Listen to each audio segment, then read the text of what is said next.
Have you ever found yourself putting off what you should be doing today? That endless to-do list that never seems to get shorter, the deadline creeping closer, yet you keep getting lost in social media or small distractions. Procrastination is a struggle many of us face, and I know how frustrating it can be to feel like you're always one step behind. The good news is, there's a way to break free from it, and it's faster and easier than you might think. In this guide, I'll show you how to beat procrastination once and for all, with practical, effective steps. It's time to take back control and stop delaying your goals. Ready to start? You know, one of the biggest struggles we all face these days is procrastination. Yeah, that habit where you keep putting off stuff you know you need to do. It's like having a to-do list that never shrinks, and every time you look at it, you feel this wave of anxiety wash over you. You promise yourself, I'll start right after lunch, or just one more scroll through social media, but the hours slip away, and somehow nothing really gets done. It's not just about not starting either. Sometimes you manage to start, like picking up that book you've been excited to read or opening that online course you signed up for, and you think, this is it, I'm finally doing it. But then life gets in the way, and next thing you know, that book is sitting on your nightstand, barely touched, collecting dust. Or that course you swore you'd finish. It's buried somewhere in your browser tabs, waiting for that elusive free time that never seems to come. Sound familiar? Some of us become true experts at procrastination. We master the art of avoidance so well that we can convince ourselves it's okay to delay. Until the deadline is so close, we're in full panic mode. And you know what's worse? It doesn't just mess with your tasks, it seeps into everything. Your job, schoolwork, relationships, and even your self-esteem. That nagging guilt of letting things slide starts to chip away at you. You begin to feel like you're not measuring up, like you're somehow less capable, less worthy, just because you couldn't push yourself to get things done. You start wondering, why can't I just be like those people who always have their act together? But what if I told you there's a way to tackle this procrastination beast? And it doesn't involve beating yourself up or forcing yourself into a strict routine. Nope. It starts with taking a closer look at what's really happening inside that incredible brain of yours. We're talking about a mix of neuroscience and psychology, the sciencey stuff that actually has some answers. But don't worry, I'm not about to throw a bunch of complicated terms at you. And hey, if you're enjoying this content, make sure to hit that subscribe button and give this video a like. It really helps the channel grow and reach more people like you. And if you want to go the extra mile to support us, consider becoming a channel member. It's a great way to help us keep creating valuable content for you. Thanks for being part of this journey. Think of it like a detective story, where you're trying to solve the mystery of why you keep putting things off. Why is it that even when you know procrastinating will bite you in the end, you still find yourself doing it? Why does it feel like there's an invisible wall between you and getting started? Or if you do get started, why is it so hard to keep going and push through to the finish line? And then there's that voice in your head, the one that whispers, just one more episode, or tomorrow will be a better day to start. It's like having a tiny saboteur sitting in your brain, using all the right excuses to keep you from making progress. But here's the thing. Understanding how this part of your mind works can give you a kind of secret map, a blueprint to see through your brain's little tricks and traps. It's like suddenly being able to read the fine print of your own thoughts. And once you have that, you can finally start taking real, meaningful steps to beat procrastination. This isn't just about learning to be more productive. It's about reclaiming your confidence, building trust in yourself again, and realizing that you can get things done. Imagine waking up without that heavy feeling of guilt or stress, knowing that you've got the tools to face whatever task is in front of you. It might sound like a dream right now, but with the right approach, it's totally within reach. Ready to get started? Let's dive in and beat procrastination together. Now, let's zoom in on the brain for a sec and talk about our buddy dopamine. I know, dopamine again, right? But hear me out. This tiny chemical in your brain is like the VIP guest at the motivation party. It's not as common as you'd think. It's got its own little pathways that are way more exclusive compared to others like norepinephrine or acetylcholine. Here's the deal with dopamine. It's not just about making you feel good or pumped up. It's the real engine behind motivation. Like it's not just there to make you happy, but to actually get you moving towards your goals and keep you going once you start.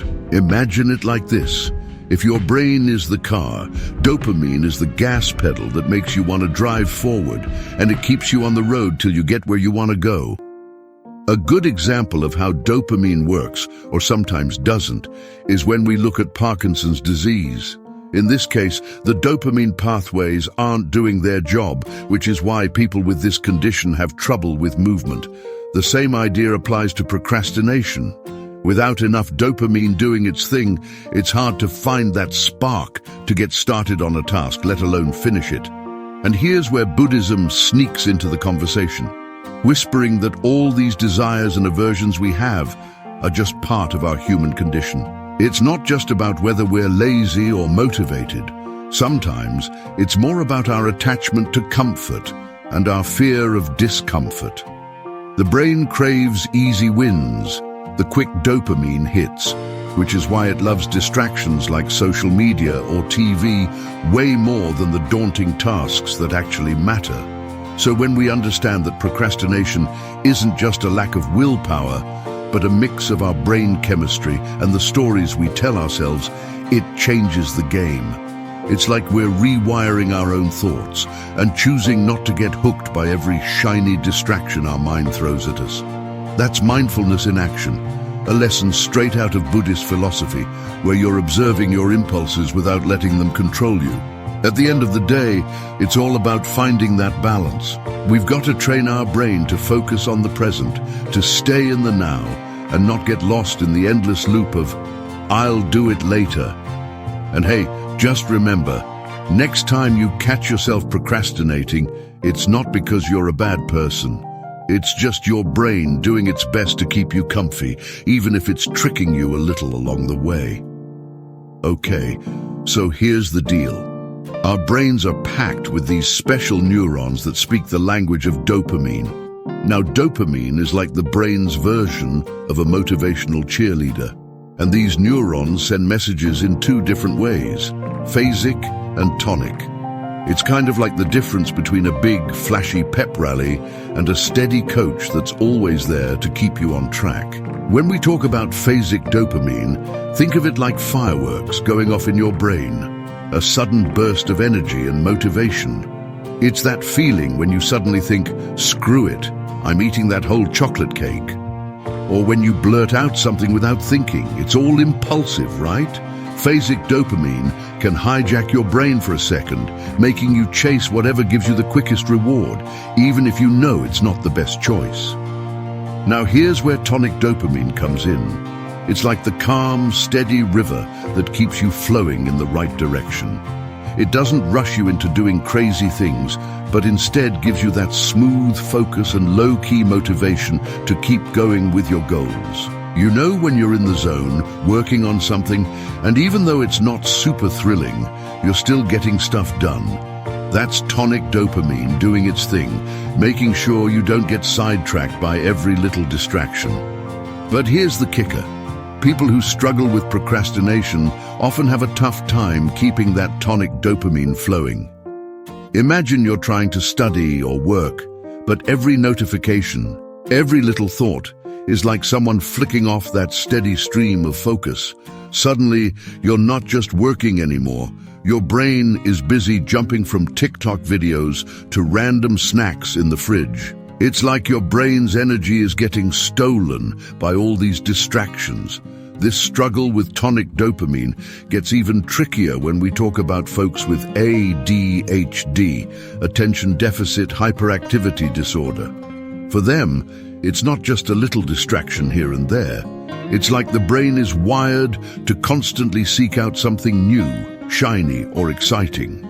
Studies have shown that people with ADHD often have lower levels of tonic dopamine in their brains, especially in the prefrontal cortex, the part that's supposed to help with planning and focusing. So it's not surprising that they might start a million projects but finish, well, almost none of them.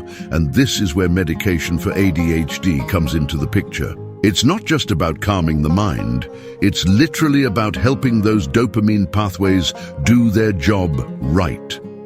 These meds boost the tonic dopamine levels, giving people that steady focus they need to stick with their goals and not get pulled away by every little thing that pops up. Now let's loop in a little bit of that Buddhist wisdom. According to Buddhist philosophy, our suffering often comes from our constant craving for something better, something easier, or just something new. Our brains, especially when dopamine's involved, are always looking for the next hit of pleasure or excitement. But here's the thing. Buddhism teaches us to sit with what is, to notice those cravings and impulses without letting them yank us off course. It's all about training your mind to find peace and focus in the present without getting lost in the chaos of your thoughts. And a super important thing to remember, dopamine doesn't actually create pleasure. It creates motivation. Yep, you heard that right. You can feel joy, happiness, or peace without dopamine in the picture, but without it, you're not going to feel that push to do anything. It's the fuel that drives you toward your goals, big or small.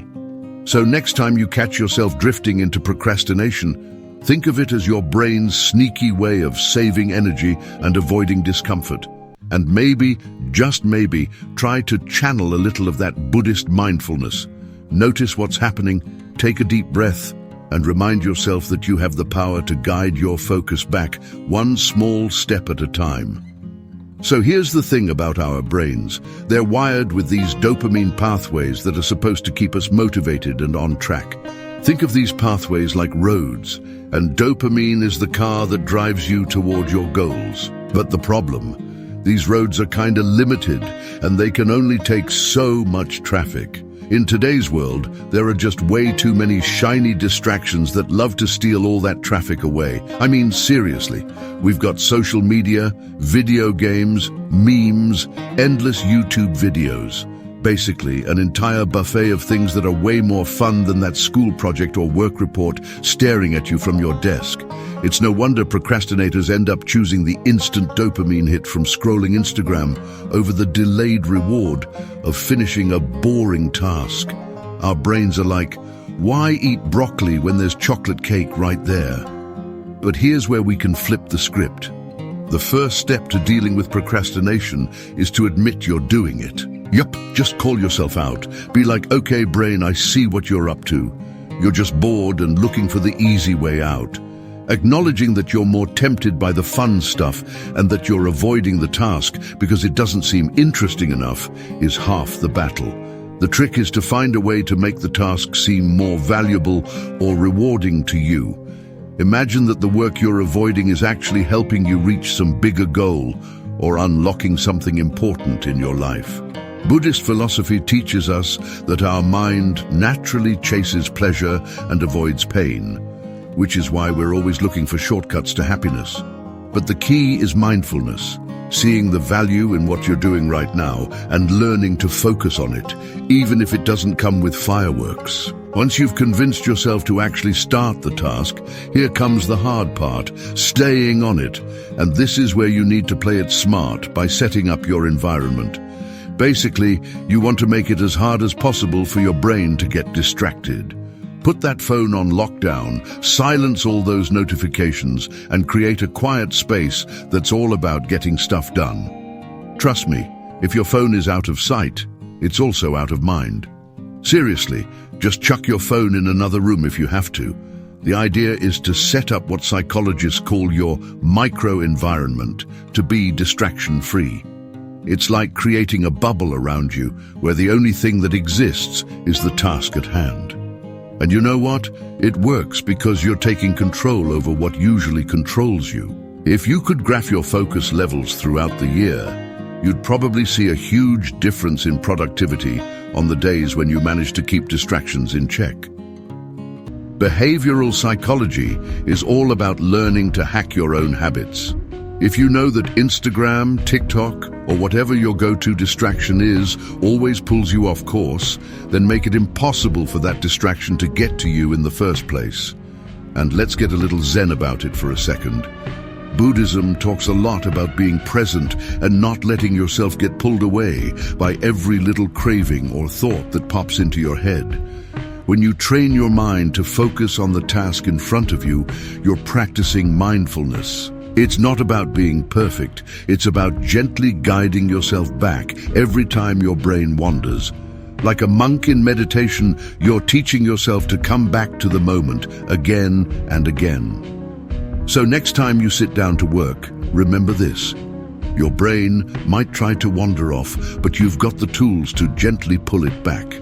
It's all about setting up your space, finding value in what you're doing, and mastering the art of controlling your own mind. And hey, it's totally okay to stumble along the way. That's just part of the process. What matters is that you're giving yourself the best shot at staying focused and keeping that dopamine car on the right road. So if you're one of those people who can't seem to even get started on a task, like you stare at it and your brain just goes, nope, then listen up.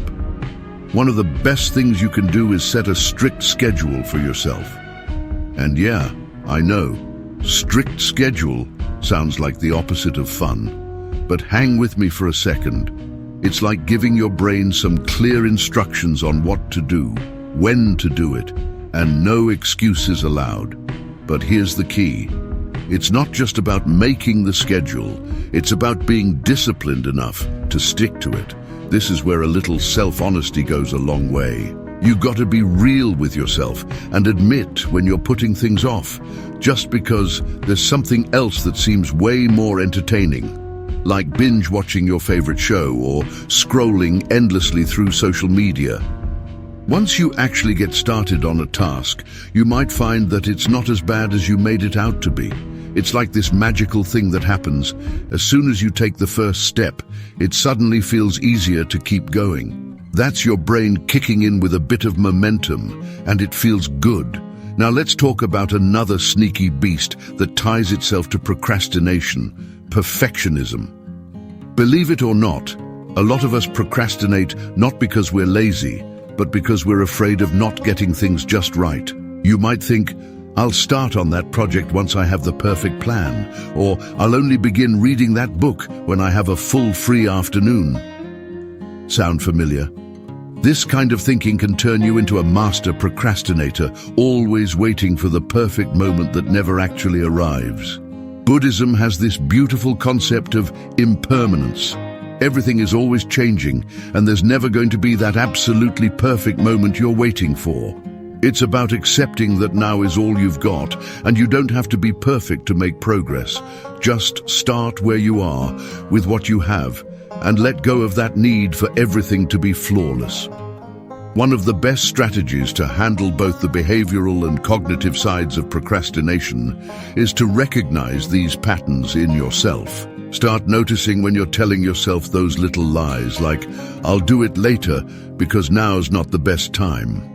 Once you see that, you can actually challenge those thoughts like a mental Jedi and redirect your focus back to just getting started. And hey, if your procrastination is seriously getting in the way of your life, like to the point where it's affecting your work, your relationships, or how you feel about yourself, there's no shame in asking for a bit of extra help.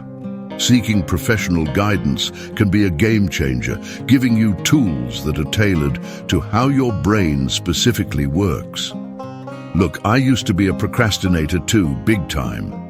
But I figured out a bunch of small changes I could make in my daily life that made a huge difference. Now, I'm all about making every minute count. I'm able to run my businesses, stick to my training schedule, follow my diet, and still have time to make these videos, all because I ditched those old procrastination habits. And you know what?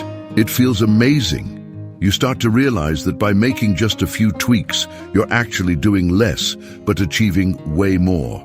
That's the real magic, using your time in a way that makes you feel like you're in control of your day, instead of letting your day control you. So remember, it's not about being perfect. It's about making a little progress each day, setting up your environment to help you win, and being kind to yourself when you slip up.